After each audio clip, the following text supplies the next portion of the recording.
Durante o encontro do presidente Lula com o presidente americano Joe Biden, os dois países lançaram um programa conjunto de defesa dos direitos trabalhistas frente aos desafios tecnológicos, climáticos e econômicos. Esse foi o segundo encontro dos dois desde a posse de Lula. E quem analisa o que representa o acordo entre os dois países e também para os trabalhadores e o potencial impacto econômico é o Fausto Augusto Júnior, que está ao meu lado hoje ao vivo, diretor técnico do Diese. Tudo bom, Fausto? Tudo bom, Ana. Bom ter de volta aqui. Bom, é?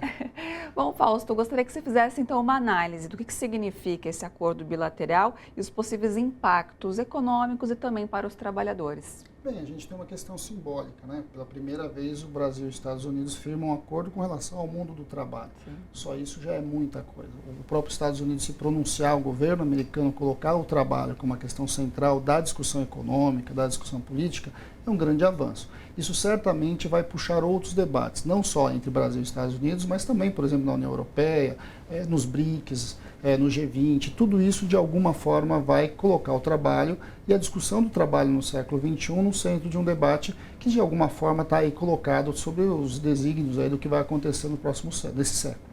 E, Fausto, o documento conjunto ele menciona os desafios, né, tecnológicos, climáticos e também a questão econômica.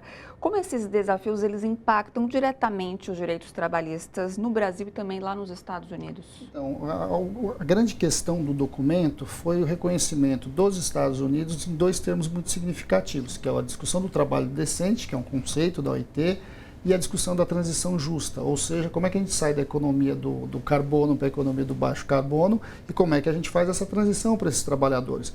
Ou seja, é uma discussão que foi consolidada no século XX, que é o trabalho decente, e de outro lado, a questão da transição justa, que é o grande desafio do século XXI. Pois é. E, Fausto, tanto o Lula quanto o Biden, eles mencionaram a importância dos sindicatos, né? Vamos frisar isso. Como que o Diese avalia a questão do papel dos sindicatos nessa promoção dos direitos trabalhistas no Brasil e também lá nos Estados Unidos? Talvez essa seja a principal questão que a gente tem que colocar.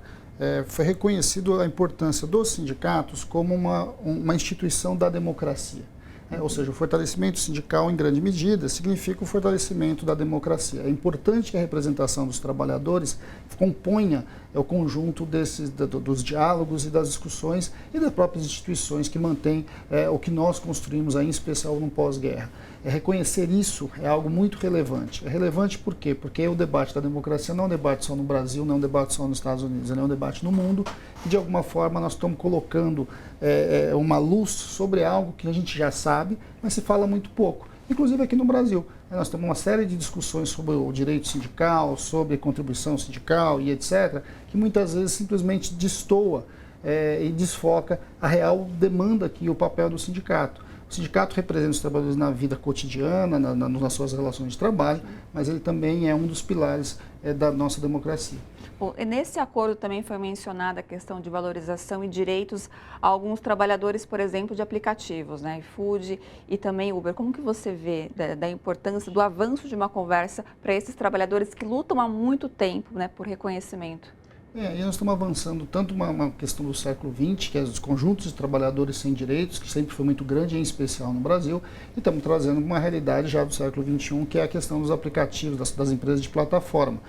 Você começar um entendimento global sobre como nós vamos garantir os direitos que, ao longo do século XX, ao longo ali depois da Segunda Guerra, foram constituídos nos países, principalmente do Ocidente, é fundamental, porque as novas tecnologias simplesmente estão desconstruindo esses direitos, não só no Brasil, mas no mundo. Colocar isso em foco, de certo modo, força uma discussão global para a garantia dos direitos dos trabalhadores em toda a sua gama, não só daqueles que são os trabalhadores tradicionais, das empresas, das fábricas, mas também dessas novas formas de trabalho que estão se colocando. Então, acho que isso também é uma evolução bastante importante. Agora, é só o primeiro passo, né? É só um primeiro termo de entendimento que depois precisa ganhar papel, precisa ganhar efetividade nas políticas que vão ser discutidas já semana que vem, né? Na própria discussão dos BRICS, etc. A gente vai ver uma série de discussões acontecendo, mas foi um momento bastante significativo e importante. Não foi um avanço, não foi um esboço ali, já é um começo, né, Fausto? É um bom começo. É um bom começo porque nós estamos falando do Brasil, de um presidente que tem a questão do trabalho como uma questão central na sua vida, mas na sua política, mas também no caso dos Estados Unidos. que quando a nação, né, o país central ali vem para esse debate, de certo modo, recoloca o problema, não só entre Brasil e Estados Unidos, mas no mundo como um todo. E para a gente mudar um pouquinho de assunto, falando em economia ainda, nós tivemos uma boa notícia nessa semana, que foi a redução, né, a corte aí da taxa Selic de 0,5 ponto percentual. Com essa queda, espera-se que os juros em geral também diminuam, né, Fausto? Como essa redução ela pode influenciar com os investimentos e também acesso ao crédito para os trabalhadores brasileiros como um todo?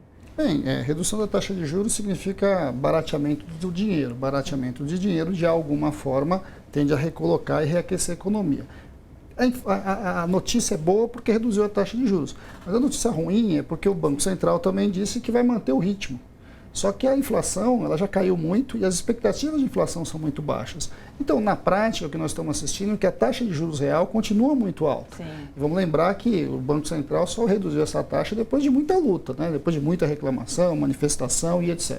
A pressão sobre o Banco Central precisa continuar.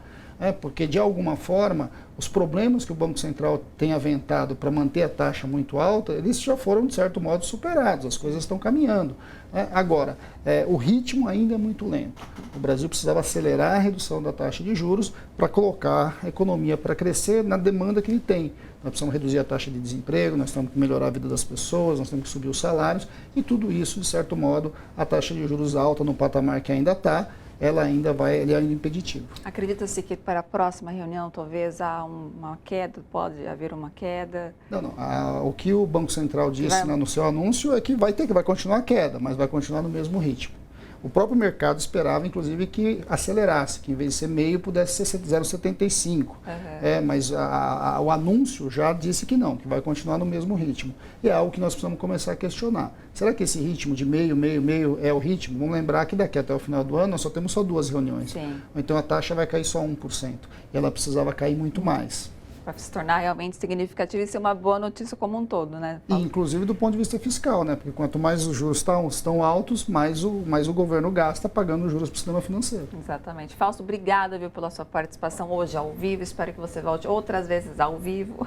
Eu que agradeço. É sempre um prazer poder estar aqui conversando com todos vocês. Bom final de semana.